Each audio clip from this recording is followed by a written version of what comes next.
नमो वायविहानं नमो वज्रायुधं नमो लोहे सवसावनं।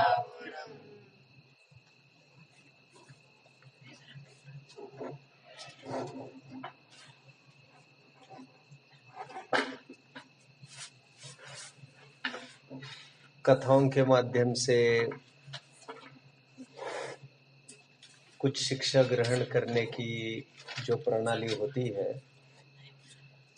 उसे अनुगम करके एक छोटी घटना बताऊंगा एंड उसमें से क्या कंक्लूजन हमें एक्सट्रैक्ट करना है मैं उसकी चर्चा करूंगा।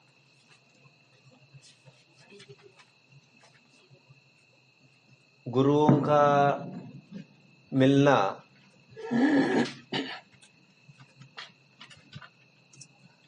हर किसी के भाग्य का नहीं होता। हालांकि जीवन जीने की कला की रूपरेखा ग्रंथों के माध्यम से मिलना भी हर किसी के भाग्य में नहीं होता। बड़े भाग्यशाली होते हैं वे लोग जिन्हें ऐसे गुरुओं का योग मिलता है जो स्वयं में ही एक विशाल प्रयोगशाला हुआ करते हैं, एक महान विश्वविद्यालय हुआ करते हैं और उनके हर एक एक्टिविटीज में हजारों ग्रंथों का सार होता है। वे गुरु इस कदर के होते हैं कि वे जीवन से अधिक और अपने जबान से कम कहते हैं, क्योंकि जिसके जीवन में तत्व की प्राप्ति होती है अपने आप ही उसे हीरा मुखसो ना कहे बड़ो हमारो मोर। वे अपने मुख से बार बार इसका जिक्र क्यों करते रहेंगे? इसलिए उनका जीवन ही एक शिक्षक होता है, एक पुस्तक होता है, सब कुछ होता है। एक बार एक गुरुजी अपने शिष्यों को एक घटना सुना रहे थे। रामायण की घटना थी। वे ये बता रहे थे कि रामचंद्र जी को जब वनवास हुआ तब रामचंद्र जी, लक्ष्मण और सीता ये वनवास में चलते हुए सहजता में गंगा के किनारे आकर खड़े हुए and they were in search of boat and boatman जो उन्हें उस पार लगा सके। बहुत प्रतीक्षा करने के उपरांत वहां पर एक नाविक ऑफ कोर्स नाव के साथ वहां पर आकर खड़ा हुआ। नाविक को वैसे खेवट कहते हैं। खेवटिया हो तुम जगत के, हम रोज पूजन में विनय पाठ में आई थिंक ये सब कहते हैं। शब्द खेवट है बट रामायण में उस पात्र का ही नाम केवट बोला जा रहा है। तो वो केवट नाव लेकर आया।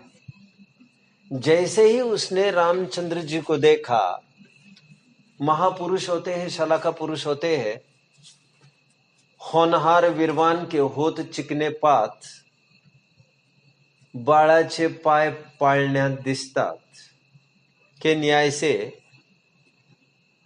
राम जो महापुरुष होते हैं उनके जन्म से ही, बचपन से ही कुछ अतिशयता देखने में आती है। तो रामचंद्र जी जैसी विभूति सबको परिचित थी, तो जैसे उसने रामचंद्र जी को देखा अहो भाव जागृत हो गया उसे और वह आगे बड़ा अभिवादन वगैरह करने की दृष्टि से रामचंद्र जी ने इच्छा व्यक्त की कि क्या आप हमें उस किनारे छोड़ सकते हो। उसने उसे क्या लगा होगा? वैसे मैं आपको पहले प्रश्न पूछूं, उसे क्या लगा होगा? फिर जैसे उन्होंने ऑफर किया होगा, उसे क्या लगा होगा? अच्छा ही लगा होगा, बट वो थोड़ा सा घबराया। उसने घटना सुन रखी थी कि एक ऋषि ने, वैदिक कथाएं है ये सब, एक ऋषि ने एक महिला को शाप दिया, अहिल्या नाम की महिला, और वह अभिशिप्त महिला अभिशाप के फलस्वरूप पत्थर बन गई। और उस शाप देते समय उस ऋषि ने यह कहा, जिस दिन रामचंद्र जी के पैर तुम्हें लगेंगे उस दिन तुम पत्थर से फिर से पुनर्जीवित हो जाओगी और अपने मूल फॉर्म में फिर से आकर आप फिर से अहिल्या का रूप धारण कर लो। उस केवट ने यह कहानी सुन रखी थी कि रामचंद्र जी ने उस पत्थर को स्पर्श किया था और वो पत्थर अहिल्या रूप फिर से परिणमित हो गया था। इतनी पावनता उनके स्पर्श में थी। बट पावनता तो ठीक है, बट केवट यह सोचने लग गया, मैं यदि इन्हें उस पार ले चलूं, उस बहाने यदि रामचंद्र जी मेरी नौका को छू लेते हैं तो माय गॉड कहीं ऐसा न हो जाए कि मेरी नौका महिला का रूप धारण कर ले और उसमें दो आपत्तियां खड़ी होगी। ऑलरेडी मेरी घरवाली घर पर है, मैं उसे क्या कहूंगा, क्या मुंह दिखाऊंगा? एक को संभालते संभालते ही मेरी नाक में दम पैदा हो रही है, मैं दो दो जन को कैसे संभालूंगा? और दूसरी बात है, नौका ही गायब हो जाएगी तो मैं मेरी आजीविका कैसे चलाऊंगा? फिर कितने जन मुझे यहां तक का सफर फॉलो कर रहे हैं? कहानी कितने जन समझ रहे? मैं फिर से पूछना चाहूंगा आपको। शाबाश शाबाश। यह कहानी गुरुजी सुनाते जा रहे थे क्लास में, तो इस कश्मकश में वो किसी नतीजे पर पहुंच ही नहीं पा रहा था। मैं हाँ करूं कि ना करूं, हाँ करूं कि ना। तो अंत तो गतो उसने रामचंद्र जी को यह कहा कि आप मेरी एक इच्छा है, मैं आपके पैर धुला दूं पहले और फिर नौका में प्रवेश करा दूं। तो इस बहाने उसने सोचा वो चरण की धूल तो पीछे रह जाएगी और इस बहाने चरण धूल तो स्पर्श नहीं कर पाएगी नौका को, और नौका तो महिलामय नहीं होगी। और बात चरण के धूल की थी, यह सातिरी उसके मन में थी, लेकिन वो रामचंद्र जी को खुलकर कैसे बता देता है? वो सहमा हुआ था बेचारा, बड़े लोगों से ज्यादा बातें नहीं की जाती। तो उसने ऐसा ही किया। रामचंद्र जी जब समझ गए सब, और ऐसा तो कुछ होने वाला था नहीं जैसा वो सोच रहा था, बट एनीवे वो नौका में आखिर रामचंद्र जी बैठ गए। नौका तो नौका ही रही, उसका कुछ भी नहीं हुआ। गुरुजी ये घटना बच्चों को सुना रहे थे, अपने शिष्यों को सुना रहे थे। नौका पार भी लग गई, कोई खास बात नहीं है। जब पार उतरने की बेला आई तो रामचंद्र जी ने कहा कि इसके एवज में मैं आपको क्या दूं? तो उन्होंने कहा, साहब आपसे कैसे हम क्या लेंगे? फिर ऐसे नहीं, आपका मेहनताना है, आपकी आजीविका है, आपकी जो फीस है, जो आपका चार्ज है, वो तो आप ले लो। तो उन्होंने कहा, नहीं हम समान पेशे वाले हैं ना, मैं भी नाविक हूं, आप भी नाविक हो। मैं छोटी मोटी नदियों से पार उतारता हूं लोगों को, और आप संसार में चतुर्गति में भटकते हुए भूले प्यासे भूखे इन भटके हुए जीवों को आप मार्ग दिखाकर उनको संसार से पार उतारने की आप विद्या सिखाते हो। अरे कहा हम और कहा आप, और फिर हम दोनों एक ही जाति बिरादरी के हुए मार्ग को दिखाने वाले। आप भी खेवट है, बड़े लार्ज स्तर के आध्यात्मिक सेक्टर के, मैं तो लौकिक ये नौका वाला, तो इस न्याय से भी मैं आपसे कुछ न ले सकूंगा। और एक पेशे के लोग दूसरों से कुछ नहीं लेते। एक नाई जब दूसरे नाई के पास अपने बाल बनवाने जाता है तो नाई उससे पैसे नहीं लेता। कितने जन ये कथा समझ रहे मेरे को? फिर ये हो गया। और रामचंद्र जी गंगा के उस पार लगकर रामचंद्र जी आगे बढ़े। फिर भी आगे श्रृंगवेरपुर की ओर बढ़े। वहां से होते हुए वे प्रयागराज गए। प्रयागराज में भृगु ऋषि नाम के एक कोई भारद्वाज ऋषि के सानिध्य में थोड़ा समय व्यतीत करने के उपरांत वे चित्रकूट चले गए और काफी समय अपने वनवास का सालों तक वहीं पर व्यतीत किया चित्रकूट। यह कथा चलती जा रही थी। अचानक विद्यार्थी ने पूछा, अभी तक मुझे कितने जन फॉलो कर रहे हैं बच्चों? अभी यहां पर एक टर्निंग पॉइंट आने वाला है, ध्यान रखना। महत्वपूर्ण पार्ट आएगा, यानी प्रवचन का पार्ट 2 होगा। यदि इंटरवल होता फिल्म जैसा तो यहां पर इंटरवल रखा जाता। रामचंद्र जी अपने ठिकाने लग गए जैसे मैंने कहा। और फिर चित्रकूट के बाद फिर क्या हुआ, फिर क्या हुआ, फिर अचानक एक विद्यार्थी उठा और गुरुजी को पूछा, ये तो ठीक है गुरुजी, बट खेवट का क्या हुआ? क्या पूछ रहा है? खेवट का ही नाम केवट। अभी थोड़ी देर के लिए इतिहास में उसका नाम, पुराणों में उसका नाम केवट आता है। दो चीजें होती है बच्चों। History comprises 2 things. जो पीछे बातें हो गई है वो 2 भागों में विभाजित होती है, कुछ ऐतिहासिक, कुछ प्राग ऐतिहासिक। कितने जन समझ रहे हैं? जो हमारे पुराण है वे प्राग ऐतिहासिक है, वो इतिहास नहीं होता है केवल। एनीवे तो शिष्य क्या पूछ रहे गुरु को कि केवट का क्या हो गया? फिर गुरु ने उसे यह कहा कि बेटा, मैं आपको रामायण पढ़ा रहा हूं, केवटायन नहीं। ऐसे हजारों केवट रामचंद्र जी के जीवन में उनकी सेवा करने के बहाने उनके इर्द गिर्द पाए जाएंगे। स्वयं का ध्यान ऐसे केवटों पर गाफिल नहीं करना है। Be focused on the hero of our story, जो राम है।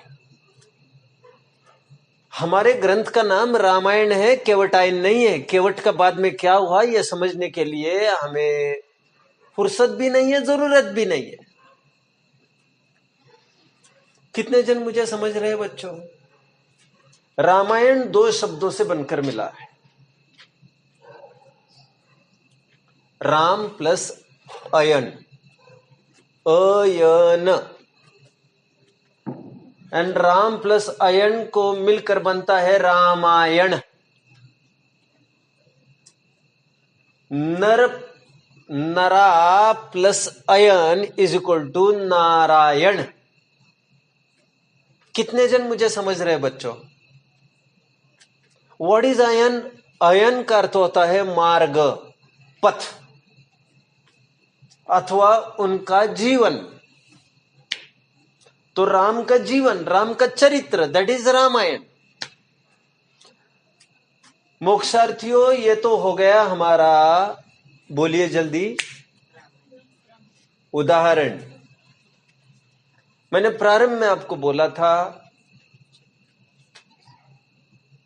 कि कुछ घटनाएं और उससे क्या कंक्लूजन ड्रॉ करना है हम वो देखेंगे।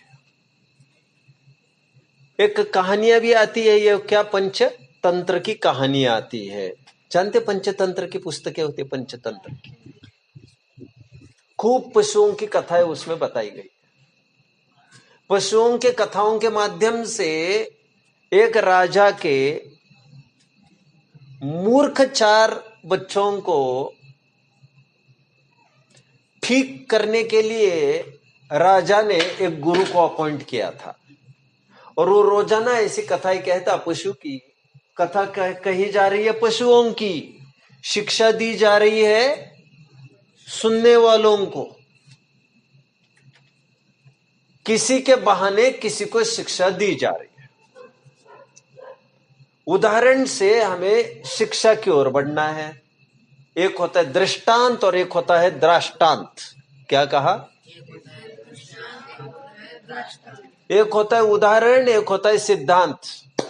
अभी हम दूसरे पार्ट में चल रहे हैं, इंटरवल के बाद की बात हम देख रहे हैं। ये अभी तक मैंने आपको ये बोला कि गुरुजी रामायण सिखाना चाह रहे थे, बट मूड विद्यार्थी उस सामान्य केवटों में संकुचित हो रहा था, वहीं पर उलझ रहा था और उसे केवट में इंटरेस्ट आ गया था। जिस केवट को राम के पीछे कहानी में लाया गया, जो केवट रामचंद्र जी को इतने भक्ति भाव से, आदर भाव से उनको पूछता है, उस रामचंद्र जी को छोड़कर ये केवट के पीछे लगा है। निष्कर्ष ये है,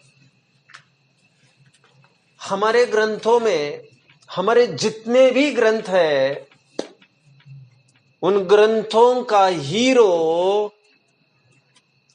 जीव है। जीव 6 द्रव्यों में भी प्रथम द्रव्य और 7 तत्वों में प्रथम तत्व, 9 पदार्थों में प्रथम पदार्थ,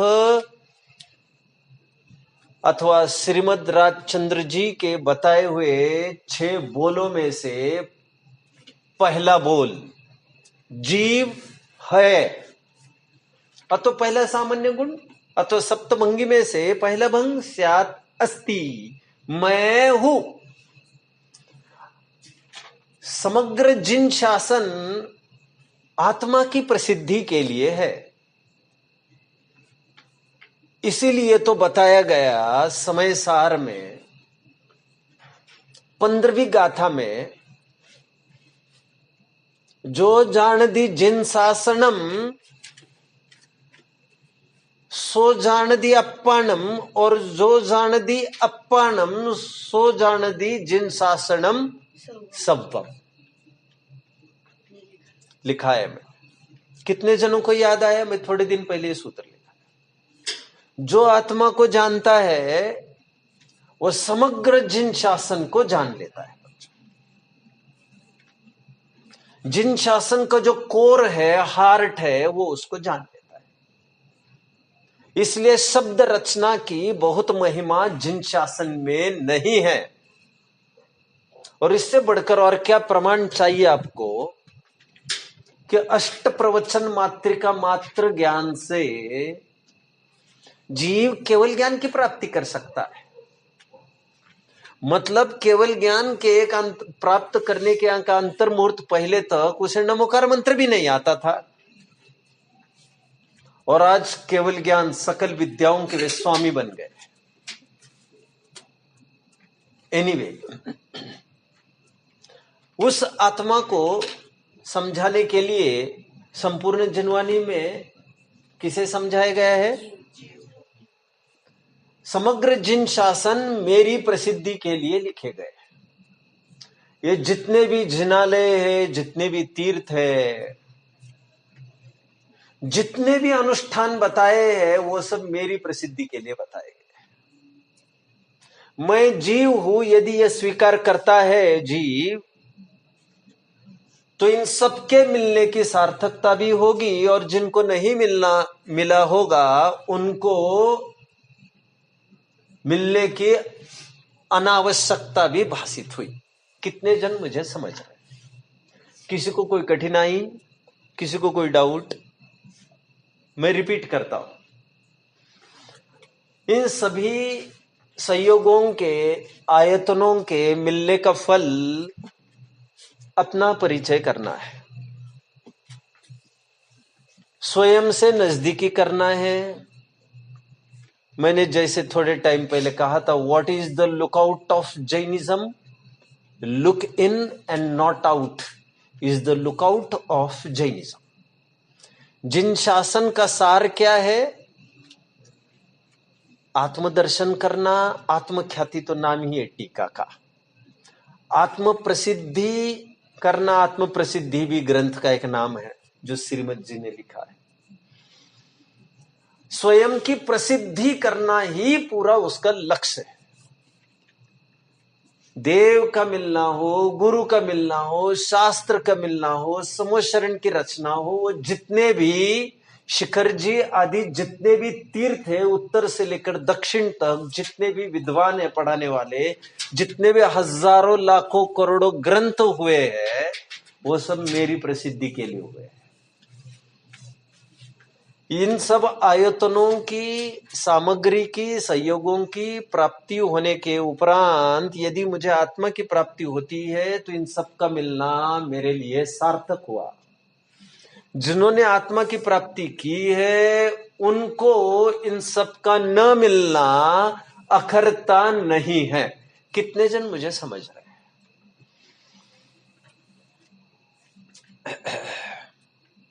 खैर, coming back to the point, बोलो। जिन दर्शन कर निज दर्शन पा। अब कहते हो ना, अब भजन में कहते हो कि नहीं? ये तो गा रहे हैं। कितने जनों ने सुना है इसे? 2-3 जन ही कैसे हाथ ऊपर कर रहे? अपने तो सब सामूहिक रूप से ही गाया होगा ना। लाइन गाओ जल्दी।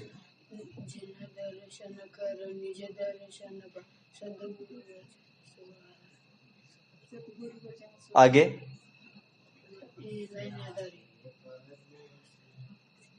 निरखो अंग अंग जिनवर के, जिनसे झलके शांति अपार।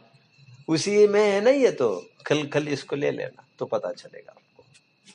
जिन दर्शन कर निज दर्शन पा। ऐसी स्तुति करते करते एक दिन मन में आई, कैसे अंतस्तत्व आत्मन बाहर देय दिखाई। प्रभु आपकी मुद्रा कहती अंतर्दृष्टि लाओ, निज को भूल बहुत दुख पाए, अब मत देर लगाओ। कितने जन अभी तक के वक्तव्य का सार बता सकता है एक लाइन में? बहुत अच्छा, बहुत अच्छा। बट मैं अभी आपसे सुनूंगा नहीं, मैं इसे कंप्लीट करूंगा अभी चंद 5-10 मिनट में मैं पूरा करूंगा। आत्मा के परिचय के लिए हम एक एक अनुष्ठान करते बच्चे। अर्थात हमारे जितने भी ग्रंथ है वे सब जीवायन है। जीवायन क्या है? और कुछ मूढ़ जीव इस जीवायन का रहस्य ना समझकर जीव की चर्चा करते समय विवशता से, मजबूरी से बीच में आने वाले पुद्गल के स्पर्शादि गुणों के तथा उनके पर्यायों की चर्चा आती है। मजबूरी से धर्म अधर्म द्रव्य की चर्चा आती है। अधर्म द्रव्य की चर्चा, आकाश द्रव्य की चर्चा, काल द्रव्य की चर्चा आ जाती है। आश्रव के भेद प्रभेद भी आ जाते हैं, मिथ्यात्व, विरति, प्रमाद, कषाय, योग आदि आदि। बंध के कारण लिखे गए हैं ग्रंथों में, संवर के कारण लिखे गए हैं, निर्जरा के कारण लिखे गए हैं। हमारे ग्रंथों में चरणन योग का काफी कुछ वर्णन है जो कल हम कर चुके। हजारों ग्रंथ में यह बताया गया है कैसे सोए, कैसे बैठे, कैसे उठे, कैसे बोले, कैसे चले, क्या पहने, कब पहने, क्या ओढ़े, कैसे ओढ़े, क्या बोले, कैसे बोले। लेकिन ये सब जितना भी लिखा गया है, कर्णानुयोग की कर्म की फिलॉसफी हो, चरणानुयोग में शरीर के विविध अनुष्ठान बताए हो शारीरिक, वे सब आत्मा की प्राप्ति के लिए। कुछ मूढ़ जीव इसे न जानते हुए या तो उन शब्दों में ही उलझ जाते हैं और जीवन का लक्ष्य पढ़ना पढ़ना ही बनाते हैं, जबकि we were suppose to read between the lines.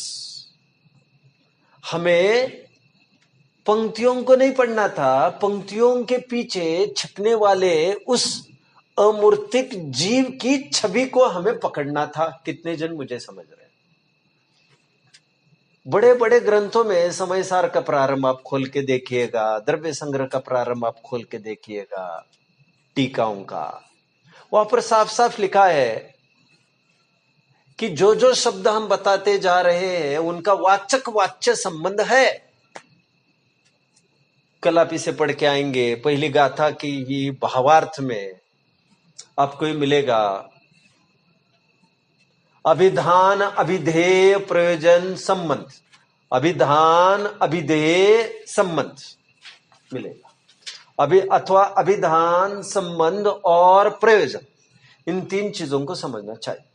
अभिधान मतलब शब्द, शब्द मतलब हर जगह ये कहना चाह रहे हैं, हमने शब्द कहा तो अब शब्द में ही मत उलझ जाना, शब्दम लेच्छ मत हो जाना। शब्दम लेच्छ का एक अर्थ तो यह होता है कि शब्द के अर्थ का विपर्यास करना, अर्थ का अनर्थ करना। लेकिन शब्दम लेच्छ का पारमार्थिक और आध्यात्मिक अर्थ होगा शब्द को ही पकड़ के बैठ जाना। और इसलिए ध्यान के काल में भी, सामयिक के काल में भी मैं आत्मा हूं ऐसा विचारता हुआ वो शब्दों में ही उलझता रहता है।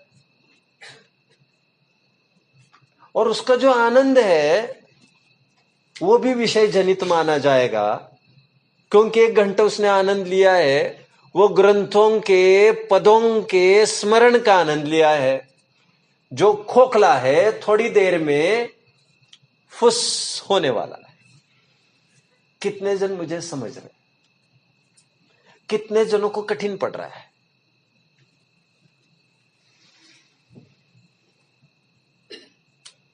चर्चा थोड़ी साहित्यिक लग रही होगी।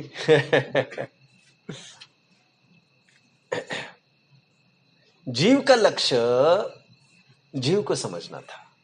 मंदिरों में उलझ जाता है।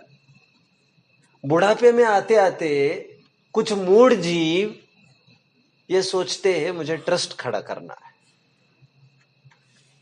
मुझे एक संस्थान खड़ा करना है। क्या करोगे भैया खड़ा करके? नहीं, ऐसा हो वैसा हो वैसा हो। जैसे मकड़ी जाल बनाती है और उसी जाल में फंसकर मर जाती है। आपने देखा है मकड़ियों को जाल पर ही लटके लटके मर जाते, देखा है कभी? वो भौरा ये सोचता है अभी आ रहा हूं बाहर,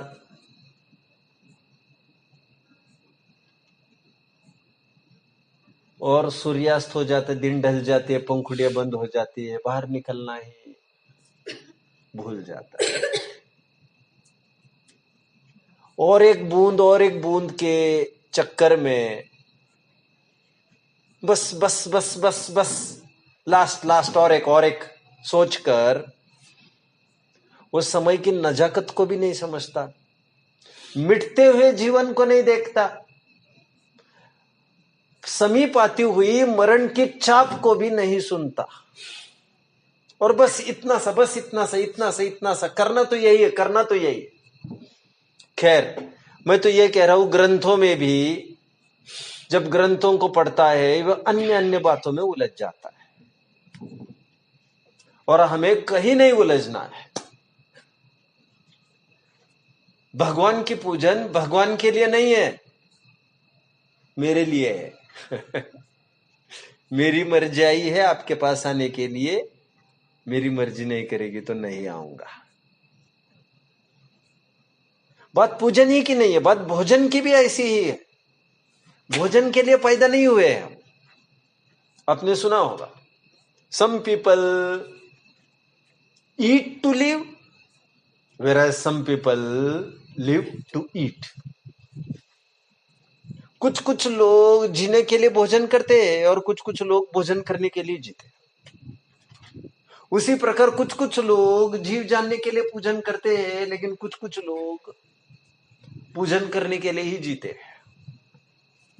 अपना जीवन इतना खराब मत करो कि अपना लक्ष्य इतने संकुचित दायरे में आप बांध दो कि मेरा लक्ष्य स्वाध्याय करना है। मैं तो पंडित हूं, मुझे स्वाध्याय करना चाहिए। मेरा लक्ष्य तो पूजन करना है, मेरा लक्ष्य तो दान करना है, मेरे पास खूब पैसा है। देव पूजक गुरुपास्ति स्वाध्याय संयम तप। आत्मा को समझने के बीच में ये पड़ाव आएंगे, लेकिन इन सभी पड़ावों में कहीं रुक मत जाना। इन सबका लक्ष्य किनारा आत्म तत्व को जानना है, और जिसे आत्म तत्व को जानना आया तो देव पूजक गुरुपास्ति स्वाध्याय संयम तप हुआ तो ठीक, न हुआ तो ठीक। मतलब संयम और तप न हुआ तो ठीक, मतलब बहिरंग आचार उसके जीवन में आएगा ही समय पाकर, इसमें कोई शक नहीं है। बट बहिरंग आचार को ही वो अपना जीवन नहीं मानता। मैं ये नहीं कह रहा हूं उसकी क्रियाएं अनर्गल होने लगती है, मैं ये कह रहा हूं वो जानता है कि ठहराव आना जरूरी है। समिति पालना मेरा स्वरूप नहीं है। असमिति पूर्वक चलेगा ये तो मैंने बोला ही नहीं है, लेकिन समिति आत्मरक्षण के लिए आलम्बन किया हुआ एक रास्ता था। जब आत्मा की प्राप्ति होती जाने तो इन सब की कोई आवश्यकता नहीं होती। अंतिम बात कहूंगा, फिर मैं बस करूंगा। द्रव्य संग्रह के समापन में बच्चों, टीका में मुनिराज के 5 महाव्रतों को अनुव्रत कहा है। भाई इनको अनुव्रत कह रहे, अब तो फिर महाव्रत कैसे कहेंगे? आत्म स्वभाव में प्राप्ति महाव्रत है, क्योंकि महाव्रत निवृत्ति में होते हैं, प्रवृत्ति में छोटे व्रत होते हैं, ऐसा वहां उल्लेख। वहां पर अनुव्रत महाव्रत का अर्थ वह नहीं लेना जो आज तक हम लेते आ रहे थे। कितने जन मुझे फॉलो कर रहे? निष्कर्ष आज का एक छोटी सी घटना हमने देखी कि किस प्रकार वो राम को भूलकर एक केवट का कुतूहली बना है। ठीक उसी प्रकार हम यहां पर आए हैं आत्मा को समझने के लिए। यह भोजन की व्यवस्था अच्छी है, नौकर चाकर ठीक ठाक है, कपड़े ठीक ठाक है, इसमें हमें उलझना नहीं चाहिए, इसमें हमें रुकना नहीं चाहिए। यह हमारा लक्ष्य गंतव्य नहीं है। हमारा लक्ष्य गंतव्य जीव की प्राप्ति है। कितने जन मुझे समझ रहे हैं? किसी को कोई डाउट हो तो पूछ सकते हैं, अन्यथा आपने विषय को समझा? पीछे बैठने वालों में से समझा? ठीक। थोड़ा कठिन पड़ गया? नहीं। ओके, लेकिन आपने उदाहरण और सिद्धांत दोनों समझा अच्छे से। किस प्रकार जीव की प्राप्ति के छोड़कर, जैसे मैं प्रवचनकार बन गया, अब मेरा लक्ष्य आत्मा की प्राप्ति न होकर मेरा लक्ष्य यदि प्रवचन करना और कराना होने लग जाए, इसके पीछे मैं मेरी सामयिक आदि अनुष्ठान भी छोड़ दूं, तो ये तो आध्यात्मिक पतन माना जाता है। डॉक्टर दिन भर दूसरों को दवाइयां देता है, यह अच्छी बात है कि खराब बात है बच्चों? परंतु वो डॉक्टर स्वयं रोगी है और वह रोगों के इलाज करने में इतना मशगूल हुआ है कि अपने समय पर अपनी दवाइयां खाना ही भूल जाता है। उस डॉक्टर को आप क्या कहेंगे? उसी प्रकार विद्वत्ता, ये टीचिंग हमारा पेशा नहीं है। पूजन करना हमारे पेशा नहीं है। हम कोई पुजारी नहीं है और ना ही कोई टीचर फीचर। कितने जन समझ रहे हैं? और ना ही कोई दानी फानी भी, ना ही दान फान करना हमारा कोई काम भी है। और दानी ही देखने हैं तो तुम सा दानी क्या, कोई हो जग को दे दी जग की निधिया। मुनिराज को तपोधन कहते हैं, तपोधन कहते हैं। सबसे धनाढ्य तो वे। एनीवे, मुझे तो ये कहना है आपको कि हमारे जीवन का लक्ष्य हमें नहीं भूलना चाहिए। जीव की प्राप्ति हमारा लक्ष्य है। हमारा लक्ष्य जीवायन है, देहायन नहीं। मजबूरी में देह बीच में आएगी। समाधि के काल का विवरण कल परसों बताया जा रहा था कि पहले ये छोड़ता है, फिर वो छोड़ता है। देख रहे थे ना, पहले हरी को छोड़ता है, हमने देखा था, और फिर बाद में चलकर ड्राई फ्रूट्स को भी पहले सब्जियों को छोड़ता है, फलों को छोड़ता है, फिर ड्राई फ्रूट्स को छोड़ता है, फिर बाकी के अनाज को छोड़ता है, फिर चावल को छोड़ता है, फिर दूध को छोड़ता है, फिर दही को छोड़ता है, फिर छाछ को भी छोड़ता है, फिर पानी को भी छोड़ता है, सब छोड़ के। लेकिन यह सब शरीर की स्थिति का अंदाजा देखकर आगे बढ़ा जाता है। परंतु इन सब के बीच में लक्ष्य शरीर नहीं है, लक्ष्य भोजन पान नहीं है, लक्ष्य सर्वत्र एक जीव ही होना चाहिए। ओम।